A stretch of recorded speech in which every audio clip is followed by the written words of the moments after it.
So I wrote a little introduction. Here we go. Dun, dun, dun. I'm Kiki, and I'm a storyteller. Everyone has a story, and I'm here to listen. This is What It's Like to Be Here.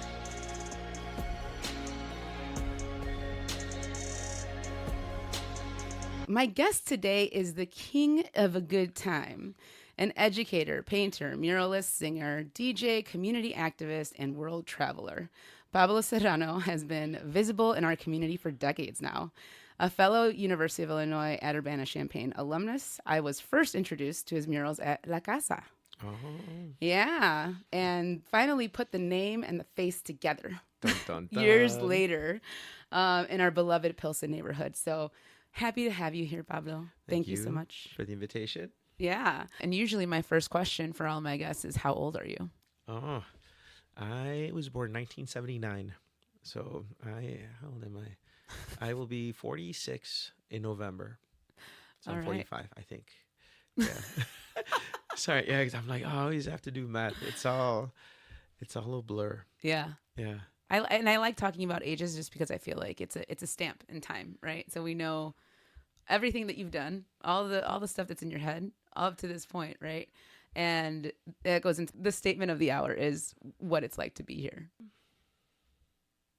I think I'm going to go to the one. There's a lot of philosophy that I think I can tap into to answer that question, because that's basically what it's about, right? Love of knowledge. And you're asking me to share knowledge specific to what my experience is like here, right? And I think to use a school metaphor, right? If you could take a mic, right, commandeer the radio, the broadcast system for Chicago, or for the U.S., or for this whole country, right? People pursuing clout, pursuing fame, pursuing influence, right, is the currency of today. What would you say if you could literally blast a message to the entire world, right? Or your world, right? Your world might be, it's Pilsen, Chicago, those spheres. Would that message be different, right? If it was national, if it was home, if, just your family. And in reality, right, like what it's like to be here is about trying to be true, so that, in the complexity that arises from dealing with people constantly, right? And singing songs with them, or creating public art, or, like, hey, Miko, how was your day? Going to a school of 2,000 people, knowing that, the schools of today are a little different from the schools that I grew up with, or the schools that my parents went to, and the non-existent schools that were there for their parents. That it's all in construction, that it's all in flux, that it's all moving.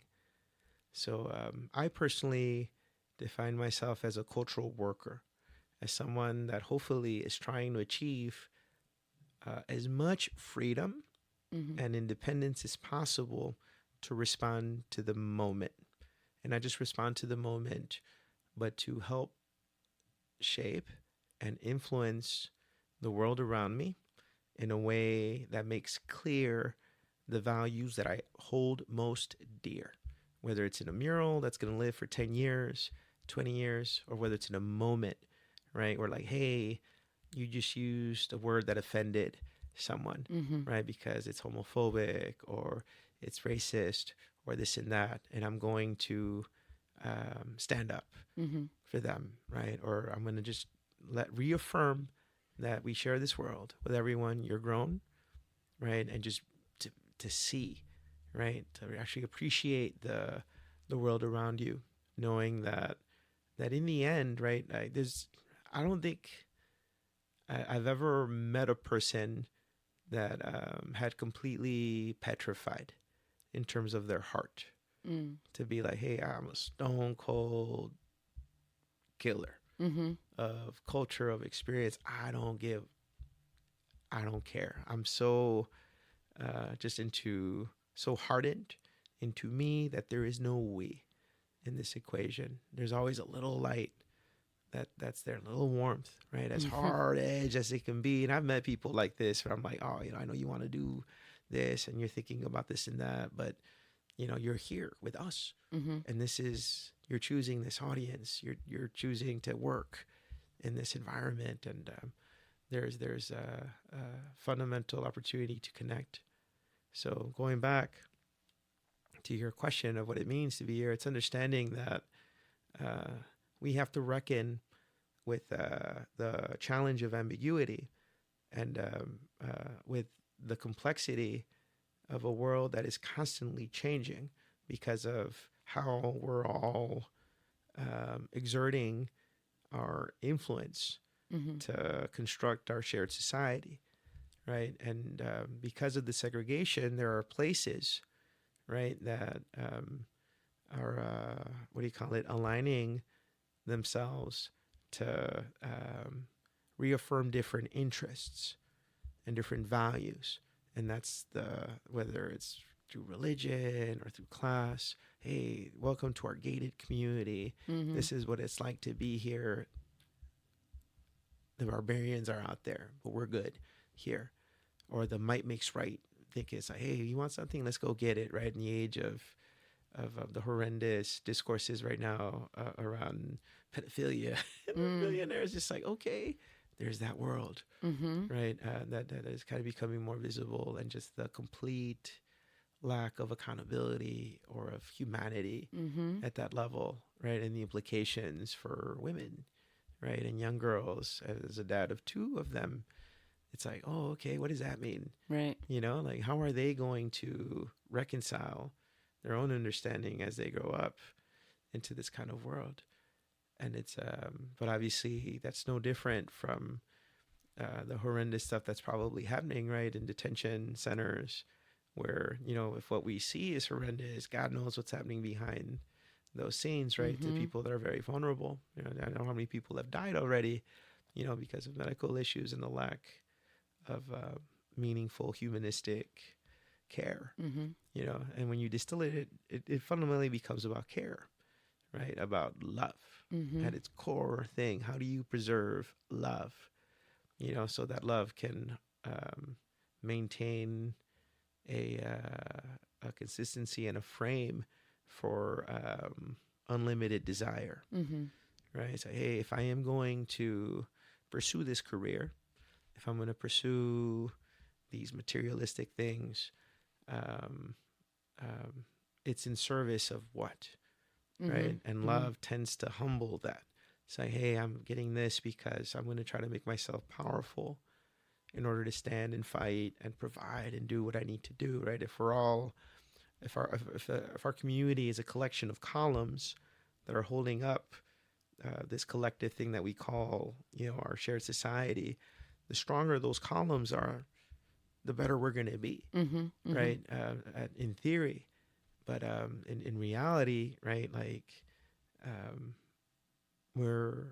I constantly have to wrestle with what connects us. Where is the glue? And in this city, with its international diversity, its generational diversity, its own history, right? That is a tough question. Let's say I brought that issue, right, of broadcasting a message. Well, if you had a DJ, what would you play and why would you play it, right? And I think as a cultural worker, right, I would say that our segregation is what is holding us back, right? That we are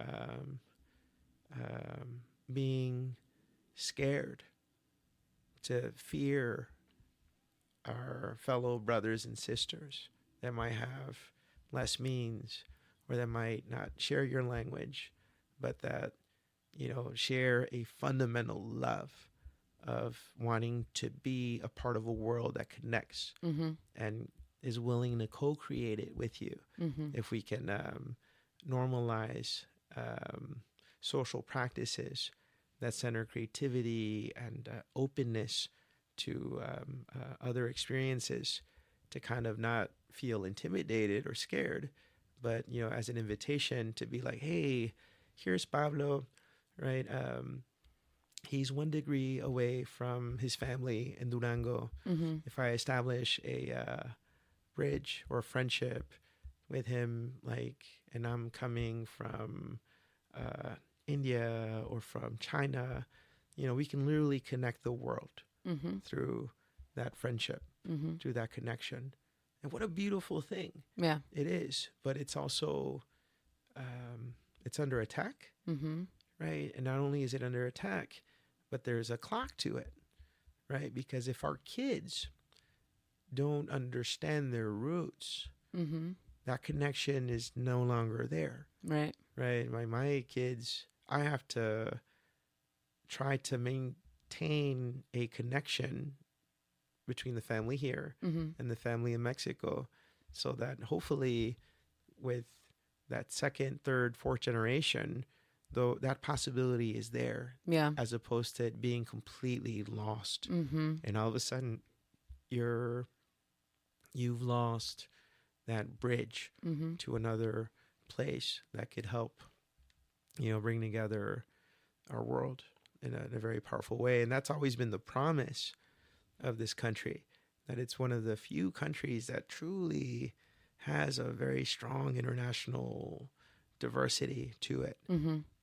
but it's also the country that has innovated and developed some pretty horrendous cultural violence Yeah. to create something that, like, in the Black community, Mm-hmm. right? In the Black community, we use the word Black. It's not Ghanaian American. It's not Nigerian Mm-hmm. American. It's Mm-hmm. Black. So ask yourself, what would it take to, make the Latino communities or the Mexican communities brown, right? Think about how hardcore that violence would have to be, right? On language, on cultural practices, on what you eat, how you pray, to render you a color, Mm-hmm. right? As opposed to a living connection to a different place. So that's part of, I think, why the immigrant communities pose a challenge, Mm-hmm. but especially the Mexican immigrants, because we're so connected Yeah. to Mexico that there are places, where you could go into a Mexican community here, there's a little village, or where you're like, man, am I in Mexico? Mm-hmm. Or am I Mm-hmm. here? Right? I don't even need to speak English. Or have you ever had the situations where you go back to Mexico and everybody that's here is there, and you're like, Yeah, wait a second, this is weird, it because is. you're like, I'm in a completely different country, completely different town, and yet I know everybody in this space. Yeah, and that's a powerful thing. Yeah. Yeah. That there's that living connection, that our cultural is alive, that our music is flourishing and growing, and we're coming into our own. And I think about this a lot because I remember one of the most influential books that I ever read was Laberinto de Soledad, de Octavio Paz, The Labyrinth of Solitude, Mm-hmm. where he at like his early 30s was kind of developed this literary portrait of Mexicanness, Mm-hmm. right? And hinted at at what our challenge was culturally, Mm-hmm. right? And when he gave his Nobel speech, when he was for literature, Mm-hmm. he said that Latin American literature was barely coming into its own, with books like 100 Years of Solitude, with like that we were starting to form our own voice, Mm-hmm. to wrestle with the complexity of what we embody, Mm-hmm. which is a fusion of all of these different cultures, of all of these traumas. And we were finding the words and the art to express them, so that we could finally wrestle with who we are, and this country hasn't done enough of that, right? To really process, Mm-hmm. its own potential, but also the traumas that are holding us back, that are, dividing us in particular. So the work of cultural workers, and I consider myself part of this, is that we have to envision or create in our art the kind of society that we want to see, even if it's not there, right? Hey, it might be there for a moment on the dance floor where everyone's, like, oh, okay, this is a crazy remix of, these different cultures and everyone's vibing to it and having a good time. But, in the end, the society outside is going to force us to tribalize and to kind of go back to whatever normal is, as opposed to developing that as the new normal. And that's the visionary power of art, right? Where we have to be able to disconnect ourselves enough to get a glimpse of who we could be if we wanted to, knowing that that same lens and that same mind is looking at who it is that we really are. And then if you look at the past and you look at other cultural workers, you're like, oh man, this is who we have been, right? And in Mexico in particular, like, you have to understand that 100 years ago, take a time machine, right? Let's say I'm going to visit my great grandmother in Durango, Mexico, right? Back in 1920, about 100 years ago. Out of 100 Mexicanos, 90% could not read or write. The degree of literacy was ridiculously high, not just for that generation, but for centuries, right? The dominant educational institution was the church. And in the church, right, you didn't have to read because the Bible was read to you, right? And sometimes it was in Latin. It wasn't even like in your language, right? So what happens to a community that can't read and process its own history or tap into the voices of the past or write its own knowledge, right? And that's why, to me, like the revolution, La Revolución Mexicana, Zapata, Villa, that whole area is so important. Ridiculously important. Man, like during the pandemic, I went into this hardcore research thing because just to really analyze that, because you have to kind of begin from the present to the past, right? And obviously things are crazy now, right? Why are there so many Mexicanos here, right? And then you kind of start going back at the instability, whereas politically or in the revolution, right, it was military conflict and the fact that you could get killed. That created a lot of the chaos that forced a lot of families to move to places like South Chicago. And that those are the roots of the Mexican community here in Chicago in particular. And to kind of understand all that stuff, but going to that period, right, of my great grandmother or those parents that were there, it wasn't until the end of that conflict.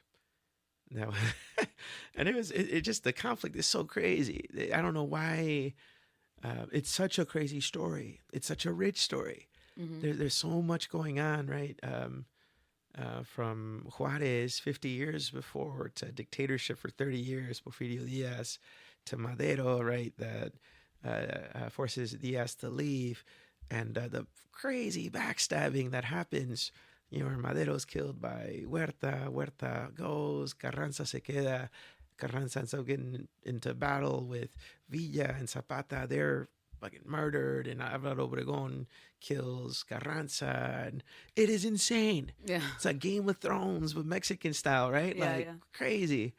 And then Obregón stays, and he hires this dude, Jose Vasconcelos, as a cultural minister.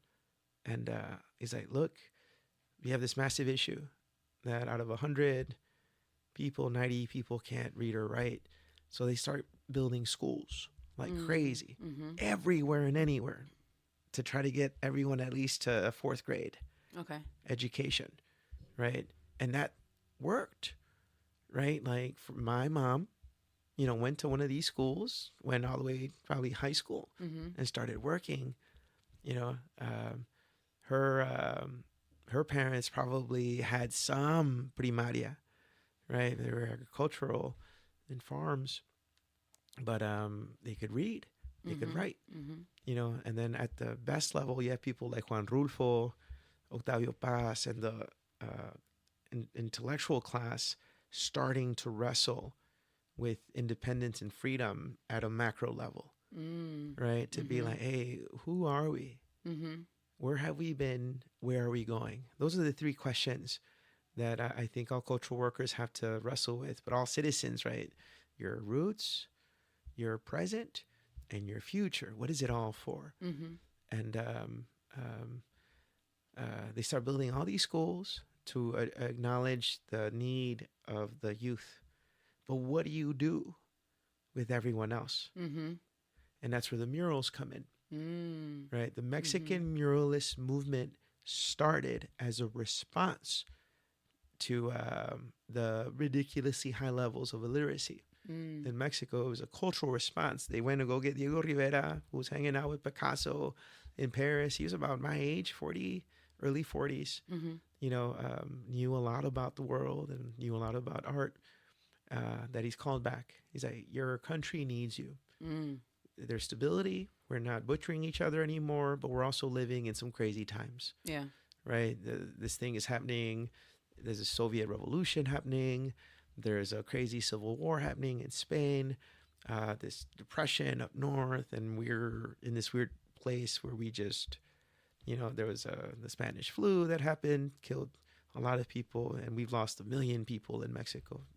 1 to 3 million is the estimate, which is insane. Yeah. Absolutely insane. And Rivera comes along with all the other cultural workers, the painters, to take on that challenge. And they're like, hey, we don't have a lot of money to pay you, but we have these walls and we'll pay you enough, right, for your materials and for you not to starve, right? To be like, hey, here's a modest wage to do that. And they imagine that, right? Commissioning a cadre of cultural workers to tell our story now, here in this country, right now, right? What would they say? You know, what would be the mirror they would hold up to the country? What would they say about the past if they were given complete freedom to say what needed to be said, right? On government buildings, educational institutions, these new things that were being built. And that was the ethos of the muralist movement, right? That and it's wonderful, and this explosion of artistic independence and freedom, right? Because that's when you really get a sense of how free your society is. Can an artist say what needs to be said, Right. you know, without being persecuted, killed, or banished into exile? Yeah. So when my first experience with murals was growing up in Pilsen and seeing the work of the giants that were there before me, right? The Marco Rayas, the Hector Duartes, Oscar, Alejandro Romero, Castillo, right? Who created one of the first, one of the first murals in Pilsen called Metamorphosis, right there on Halsted and 18th Street in 1968.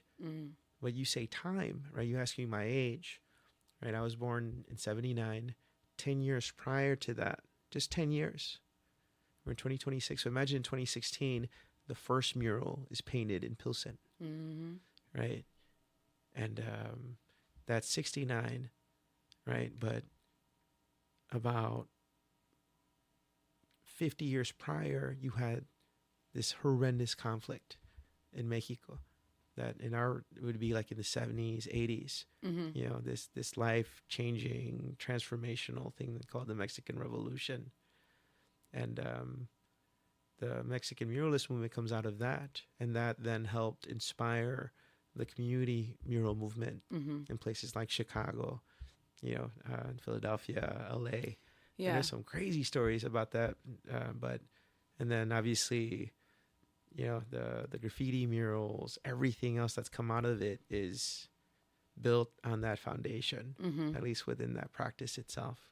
So the term cultural worker, how long did it take you to call yourself that? Or did you always see yourself as that? When I was doing, I made it halfway through a PhD in Northern Illinois University, where I was like, oh, I'm going to be a art professor of some sort. And live and work in academia. Mm-hmm. But the more I was there, the more I understood that unfortunately um, the industry of college and universities is problematic in and of itself. That I would have to uproot and probably move to like an Ohio State, Mm-hmm. a Penn State, or a U of I, or something like that if I wanted to pursue my career, Right. right? And then the higher you go, because of the gatekeeping aspect, right, where it's really expensive Mm-hmm. to pursue higher education. Not expensive in terms of its cost, but it's what you're not making outside of that you're sacrificing, right, in order to become a professor. And then even then, right, as a professor, a lot of these adjunct professors, the pay is so horrendous that it doesn't take years to achieve any kind of stability. And when I was doing that, that's when I started getting into the karaoke stuff and having Okay. my classroom kind of evolve from being, a traditional one to being like, oh, okay, we're getting down in this park or in this restaurant or this cafe. Uh-huh. And here are these adults coming together to, connect, Mm-hmm. to belong. So going back to the term of cultural worker, I learned that term through Paulo Freire, through a very influential book called Pedagogy of the Oppressed, that was written 1972, I want to say, out of Brazil. And Brazil was just coming out of a horrendous military dictatorship. And they were experiencing very similar things, right, with high levels of illiteracy. And Freire, who's an educational worker, he describes himself as a cultural worker, Mm-hmm. coined this term.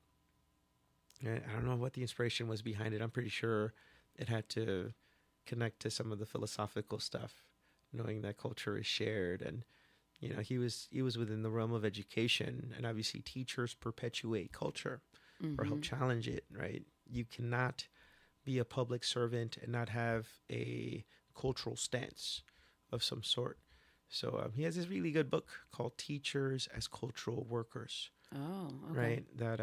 But that comes from a general philosophy that he developed, where key terms are like praxis, where what you think about informs what you do, and what you do then influences how you think, and it's nonstop reflection and action. And one of his other key terms was the relationship between the word and the world, which goes back to this apantallar issue. If the words that you're using, especially when it comes to education, are not connecting to reality, then it's not going to work. Right. The connection can't be made. No, Yeah. not at all. You have to ground it in a reality that many times the people that you're working with will share with you. Right? Hey, this is where I'm at. This is what I'm listening to. This is my reality. Right? And a teacher has to be able to process that and make the connection between where the individual is, or that group of diverse people, and articulate a curriculum or educational experience that can not only serve the individual development of each student, but also serve the broader collective need of developing a shared society where they're respected as individuals, but that they know that there are things that they cannot do on their own, that they're going to have to depend on other people. And the we has to kind of come out of it. And if your words do not align with the world, you can't do it. And obviously, this is all culture, Right. when it kind of comes down to it. So you basically are like, we're studying, right, to become a cultural worker in Sure. an institutionalized setting, Yep. and then realize that you had to meet your people where they are Yes. and win at it through music. Yeah, through music, Painting, through art, murals, yeah. through just being present there, and present in a sense of being conscious and being awake and being consistent so that this education is obviously lifelong. You are constantly learning and making connections and connecting to other people like you that like, Juan Rulfo wrote El Llano en Llamas, Pedro Páramo, to kind of create what I would call some of the first postmodern Tarantino like interpretations of everyday life. But these are Mexican for that community that were written in the 50s, way before that was cool. And that's how he needed to hint at the complexity of our experiences and not just our experiences as framed by the present, but how the past haunts our present. And that's hardcore, right? Because my favorite artist, Jose Clemente Orozco from Jalisco, Ciudad Guzman, so you're asking, what's it like to be here, right? And I'm like, well, it's to create art, right? To be here is to understand that any given moment offers an opportunity to take that moment and imbue that moment with meaning, right? So it's just like, I'm doing laundry or I'm gonna go do this and that. But no, let's take it to another level, right? And an artist helps do that, right? In all kinds of ways and forms, right? So what is art, right? We love art. We're surrounded by it. I'm looking at and there's a lot going on here. But what is it? So if I had to ask you, I'm going to ask you, Kiki, what is art? What would you say? If your chiquilla asks you, hey, what is it? To me, art is creative expression, right? It's somebody's like thoughts, emotions on whatever thing, right? Paper, canvas. But that's how I see it. Yeah. So what would it be for? That's a good point. So like how the enjoyment, and that's the thing, right? Because I always understood art too. Like I can create something that I think I'm creating, right? And then you put it out into the world and somebody looks at it and they see something completely different. And to me, that's like a connection. It's a form of connection. It's putting something out there to see how it's received. Because I just thinking about artists in general, they create a piece and they want to see the reaction, right? You want to, or at least hear what people think about it, because you want to make that connection or see if people understand the connection you're trying to make. Yeah, it's crazy how complicated it is. It is, yeah, for sure. It is, but the best definition I've ever found, and I've been thinking about this for a long time, because as a former art teacher, that was one of the most challenging things. To have a parent come up to you and be like, mi hijo, mi hija quiere estudiar arte, pero no sé cómo ayudarles. I have a kid that wants to study art, but they were nervous. Yeah. They were kind of freaking out. It's like, I want to help, but I'm also scared because I don't understand what that means. I also know that it's not being a lawyer. It's not being a doctor. It's not something that I can really understand in pragmatic terms. Like, what does an artist do? And it's crazy. That's how tough things are in our world. That we don't have a good collective definition for that. That permeates everything that we do, so that our lives are more artistic and creative, and therefore more reflections of us.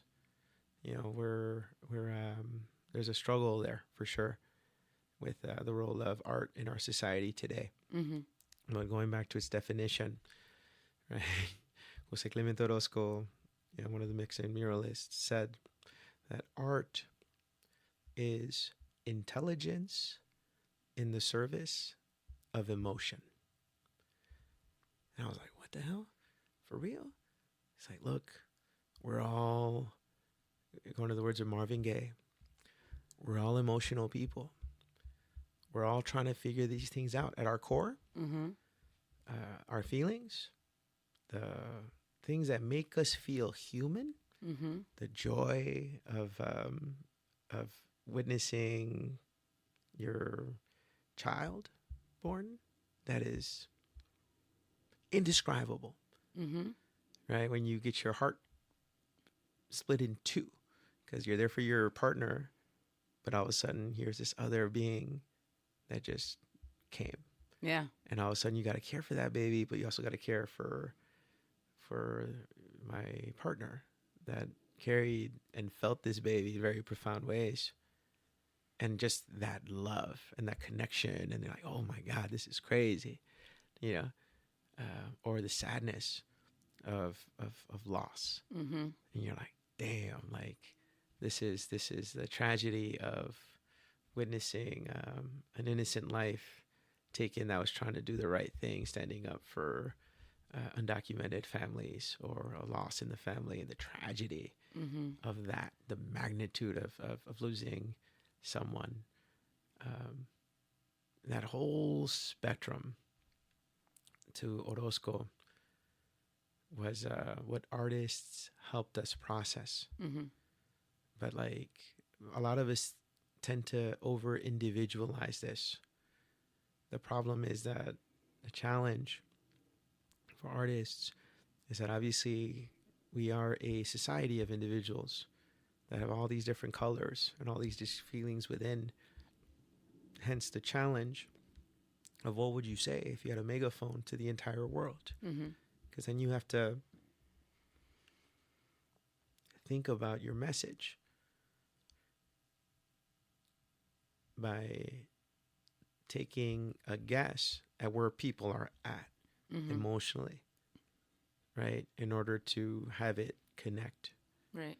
And if the best artists can do that, you're like, well, I don't know why I'm crying, but this, you know, I remember I was at my daughter Dali and my chiquilla Lania, who's 9, they're in choir.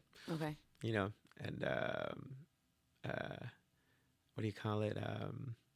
We went to one of their concerts at the Chicago Symphony Hall, or whatever it's called, and they're there, you know, singing. And before they were singing, they had like an ensemble, you know, with the conductor and everyone.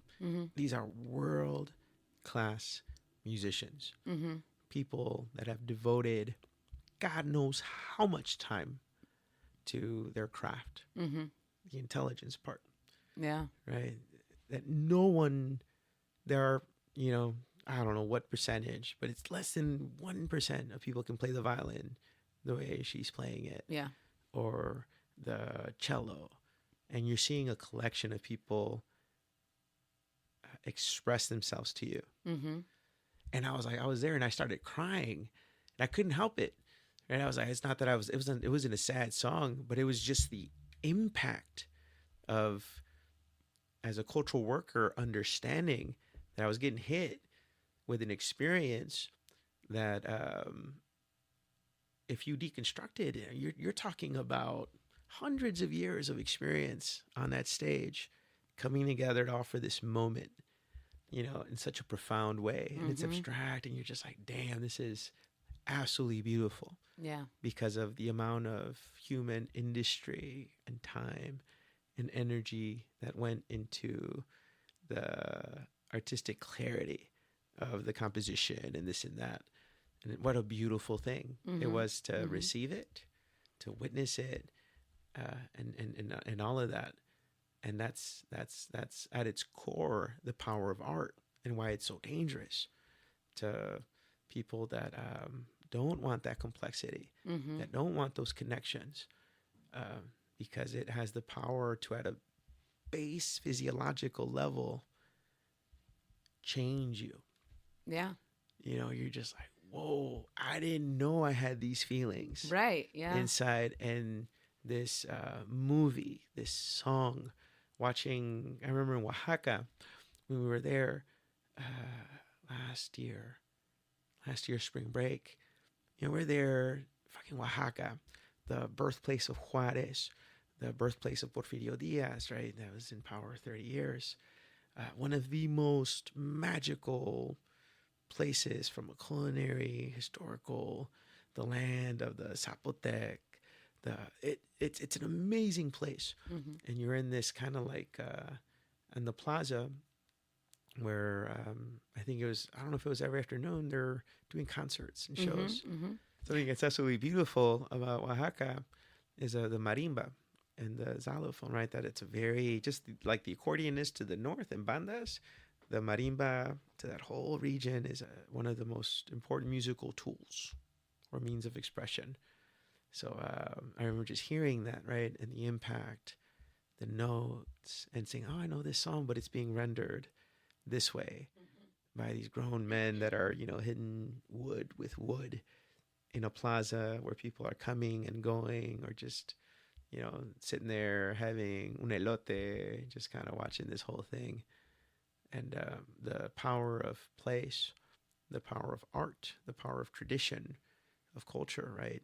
And then coming back to Chicago and asking ourselves, what are our traditions? What are we normalizing, right? Through the everyday things that we do with our weekends and different things like that. Another cool example was recently went to Mexico City so that my kids could go to Teotihuacan and go to the National Museum of Anthropology and just kind of like, look, this is what millennia of art and culture. This is you. This is yours. You can claim this as Mexicanos, right? This is a society that was so artistic that this is what their plates look like. This is what that, it was all part of a sense of being that was broadly shared. Yeah. Here's the fashion, the hairstyles, the pyramids, temples, the ways of organizing and behaving. And one night we go to Bellas Artes, where obviously it's one of the cathedral like places for murals, because it has the Diego Rivera mural, Man at a Crossroads, that was censored by Rockefeller in New York. It has Siqueiros' Catharsis. It's got a bunch of Siqueiros, and one of my favorite murals by Jorge González Camarena, Liberation, La Liberación. But right next to it is La Plaza Alameda, which is one of the oldest parks, an old park. It's like centuries old. And you go there from 6 to 10 o'clock. It is one of the most amazing collections of free culture. You're like, oh, okay, here are my sonideros getting down over here with cumbia, at the foot of a fountain, and the DJs out there at sonidero, right, shouting out this and that. Oh, here are my salseros over here. They're doing tango over there. The bachata folks over here. Some people are doing like rollerblading, skateboarding, and it's just this amazing collection of free culture where you can just go sit there and watch people express themselves, dance, move, learn new choreographies, connect with people, fall in love, reaffirm, right, their sense of community, and then, come back here. Where's our free culture? Yeah. How are we, reaffirming that fundamental need to connect? Yeah. Right. And those are the challenges, right? Those are the wonderful opportunities that we have because they're lived. Like we can do that, but at the same time, right, there's so much work to do. And I'm not saying that we're not doing enough, right? Because obviously there is a lot of there are a lot of community cultural events that happen, especially spring, summer, fall, that explode to do that. But I think within the Mexican community in particular, there's so much we could tap into. Oh, for sure. To help deepen our knowledge of self and, to develop a very robust sense of Mexican identity that goes beyond the state that you're from, which is a unique blessing and opportunity that we have here, right? Oh, I'm from Durango, you're from Jalisco, you're from Michoacán, you're from Zacatecas, you're from Oaxaca, you're from Guerrero, and together we're Mexicanos and we're here, and interesting Yeah. to think about where, my gente in Durango, I don't know if they've met someone from Guerrero. I don't know if they've met someone from, the way that we are here. So obviously that troubling and that recognition of how complex Mexican culture is opens the door for how complex Latino culture is. Yeah. And you just keep enlarging it, right? It's like, oh, okay, this is international. This is a diaspora, right? In the Asian community, in the Black community. And all of a sudden you're like, oh, damn, we're dealing with the same stuff, trying to figure things out, but we're in this boat together. And the fundamental question is, do I fit in your world? Yeah. And if I do fit, is it, outside of your gates, or is it on the dance floor with you? So if the creative people, the cultural workers can't envision a place where we all belong, then there's no hope, because Yeah. if it can't be dreamt or created through imagination and creativity, then there's no shot of it being created in real life, because, a society will always follow its artists, because the artists are the ones that can help appeal to the emotional state of a community. Yeah. Right. So For sure. there's a lot of levels to it. So many. And Pablo, we could talk forever. I was actually reminiscing about this when I was prepping for it and coming up with questions and stuff that you answered. You answered all of my questions. But I was remembering Efabinas in Pilsen. Yeah. And that's one of the first times that I sat down to talk to you. And it was a conversation very similar to this one. Yeah. Very in-depth and layered. And I always knew that if I ever did anything like this, like I would have to sit down with Pablo. And I think I actually wanted to write an article about your art and just like you as an individual within Pilsen. This was like more than 10 years ago. So Yeah. I'm glad I finally got to Yeah, document your story and sit here and talk to you a little bit and just learn about everything that you put into who you are as a cultural worker and as just an individual and a citizen of the world. It's great to just hear your perspective. Yeah, thank you for the opportunity, because sometimes you're constantly just moving, and sometimes you just don't get to stand back to reflect. And even though obviously when you're creating a work of art, that in and of itself, the artistic process is a form of reflection and creation, where you are externalizing your own thinking through some kind of medium. But sometimes it's important to go beyond that, right, and engage in this kind of discussion to, just make public what are the thinking that you're carrying. Yeah. For better or for worse. Yeah, for sure. Because you're just like, damn, it's a lot. But it's, not that my head hurts, but it's a lot. It is a could lot. keep going, Well, on that note, I'm going to let you go, Pablo. Thank you so much. But thank you. And to all the listeners out there, check out show notes, because I'm going to put in some links for Pablo's stuff and events going on. And we'll catch you on the flip side. Bye. Right. Bye.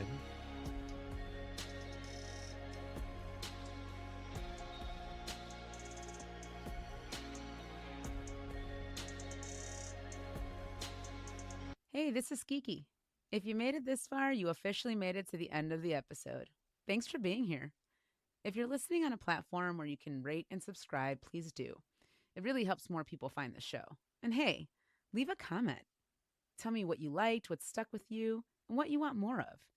You can also follow the podcast on Instagram at What It's Like to Be Here Pod.